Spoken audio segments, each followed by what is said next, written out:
The movie begins with Anne Elliot, a young woman who is quiet and often looks sad. She speaks directly to us and tells us about her life. 8 years ago, she was almost married to a man named Frederick Wentworth. He was a sailor in the Navy and had no money or title at that time. Because of this, Anne was advised to break off the engagement. She did as she was told, and Wentworth went away. Since then, Anne has never been able to forget him or stop loving him. After this, Anne introduces us to her family. Her father is Sir Walter Elliot, a very proud and vain man who thinks very highly of himself. He spends most of his time looking in mirrors and admiring himself. He reads the family record book every day and is always most interested in his own entry.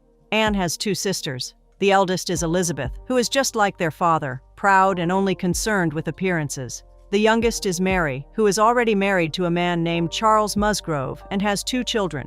One day, debt collectors arrive at the family home, Kellynch Hall. Sir Walter has spent far too much money over the years and is now in serious debt. Lady Russell, who was the best friend of Anne's late mother, comes to help. She advises Sir Walter to cut his spending immediately. Someone suggests that Sir Walter should rent Kellynch Hall to earn money while they live somewhere cheaper. They mention a Navy officer named Admiral Croft who is looking for a house. Sir Walter does not like the idea of a Navy man in his home, but he has no choice. When Anne hears the name Admiral Croft, she becomes emotional. This is because Admiral Croft's wife has a brother, and that brother is Frederick Wentworth. Anne quietly checks the newspapers and sees that he has become a successful and wealthy captain, but there is no news of him getting married. Deep inside, she still holds on to a small hope. Soon, Sir Walter and his elder daughter Elizabeth prepare to move to Bath, which is a fashionable city known for its spas. They take along their friend Mrs. Penelope Clay, a widow who is always eager to please Sir Walter. Before she can go with them, Anne is told that her younger sister Mary is unwell and needs her help. So Anne is sent to Uppercross, where Mary and her husband Charles live, while the rest of the family goes to Bath. When Anne arrives at Mary's house, she finds her sister lying in bed and complaining loudly about everything. Mary says she is very ill and close to death, but Anne can see that she is mostly being dramatic. Mary complains about her husband, her in-laws, and the children. Anne listens patiently.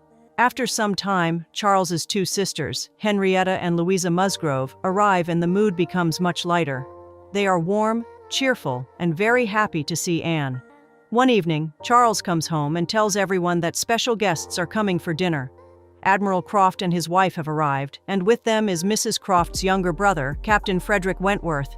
Hearing his name makes all the young women very excited. Anne feels nervous. That same afternoon, Mary's young son falls and injures his arm. Someone has to stay home with him. Mary makes excuses and refuses to miss the dinner. In the end, Anne stays behind to care for the boy while everyone else goes to the dinner. She sits alone that evening, wondering what Wentworth looks like now. The next morning, everyone at breakfast talks excitedly about Captain Wentworth. They say he is handsome and charming. Later that day, Anne finally sees him at the Musgroves' home. It is very awkward. Wentworth says she looks older. The words sting, even though he does not mean to be cruel. Their relatives quickly realize that Anne and Wentworth know each other, but neither of them says much about how.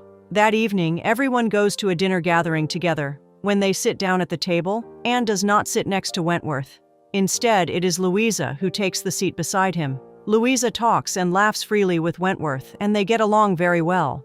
Anne watches them from across the table and feels uncomfortable but cannot say anything. After dinner, while the others start dancing, Anne sits at the piano and plays music quietly. The next morning, Mary tells Anne that Wentworth spent the whole evening dancing and talking happily with Louisa. Mary even says she thinks Wentworth will soon propose to Louisa and the two will get married. This makes Anne feel very sad and helpless. One day, Anne, Mary, Louisa, and Henrietta go for a long walk. Louisa quietly tells Anne she has strong feelings for Captain Wentworth and asks if Anne minds. Anne says she only wants to see Louisa happy. Later, Anne hides behind a tree and overhears Wentworth tell Louisa that Anne has a lot of pride hidden inside her despite seeming kind. Louisa defends Anne strongly. Anne hears everything and feels deeply hurt. During this same outing, Anne twists her ankle, and Wentworth quietly helps her get home safely. Later, the group takes a trip to Lyme, where Wentworth's Navy friends Captain Harville and the grieving Captain Benwick are staying. Captain Benwick's fiancée died while he was away at sea. Anne sits with him and they talk about books and poetry. She gently encourages him and tells him that he will feel better with time. At dinner that evening, someone asks Wentworth why he does not go back to sea. He says he would not want a wife to worry about a sailor husband. Anne tells him plainly that he should not decide on behalf of someone who has not been asked. Wentworth listens carefully.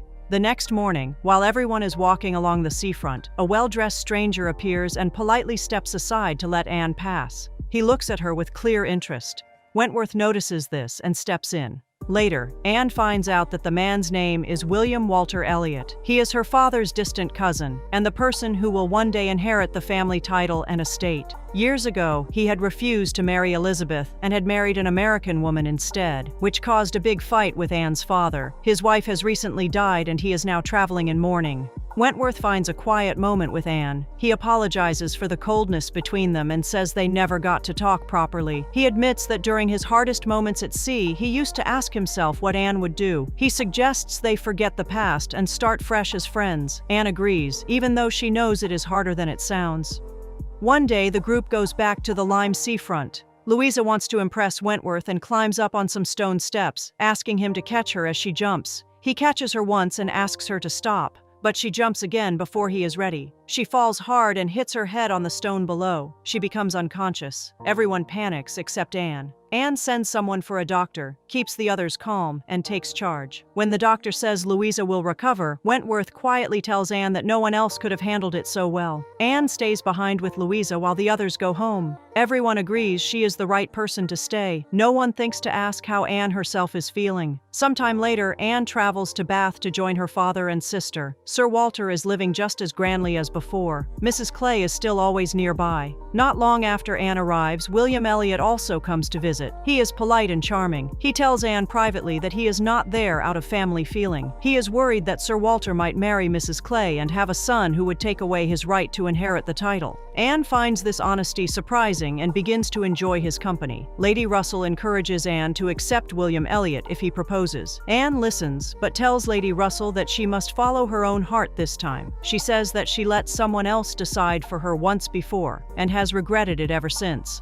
Then Lady Russell tells her something shocking. She says she has heard that Captain Wentworth is engaged to Louisa Musgrove. Anne goes home and cries. A few days later, Anne bumps into Wentworth on a rainy street. He is with William Elliot. The next evening, all three of them attend a concert together. Anne and Wentworth talk briefly. He tells her he has been offered a place on a ship sailing for Malta and must decide soon. William Elliot keeps interrupting. By the end of the evening, Wentworth tells Anne he is going back to sea and says goodbye. That same evening, William Elliot tells Anne he loves her and wants to marry her. Anne does not give him an answer. Soon after this, Anne's sister Mary arrives in Bath with her husband Charles and brings surprising news. She tells Anne that Louisa is not going to marry Wentworth after all. During her recovery from the accident, Louisa grew very close to Captain Benwick, who cared for her every day. They have fallen in love and are now engaged to each other. Anne feels a rush of relief and renewed hope. That same day, Anne and Captain Harville are sitting together at an inn while Wentworth is nearby writing a letter. Harville tells Anne that he is a little troubled by how quickly Captain Benwick has moved on from the death of his sister Fanny. He says that men feel things just as deeply as women do. Anne disagrees gently. She says that women love longer, that they hold on even when there is no reason left to hope, and that they keep loving quietly long after it makes any sense. As she speaks, she realizes that Wentworth has stopped writing and is listening to every word. He finishes the letter and leaves the room quickly. A moment later, the letter is placed in Anne's hands. Anne opens the letter and reads it. Wentworth has written that he can no longer stay silent. He tells her that he has been half in agony and half in hope ever since she came back into his life. He writes that he has loved no one but her, and does not think he ever will. He says that if she still has any feelings for him, he wants to know, and if she is going to marry William Elliot, then he needs to hear it so he can finally let go. Anne's hands are shaking as she reads. She gets up and runs out into the street. She finds Wentworth standing not far away, waiting. They look at each other for a moment, and then everything that has been unsaid for 8 years finally comes out. They confess their love for one another and decide to be together. The movie ends with Anne and Wentworth happy and finally reunited, sailing together on the open sea. The movie ends here.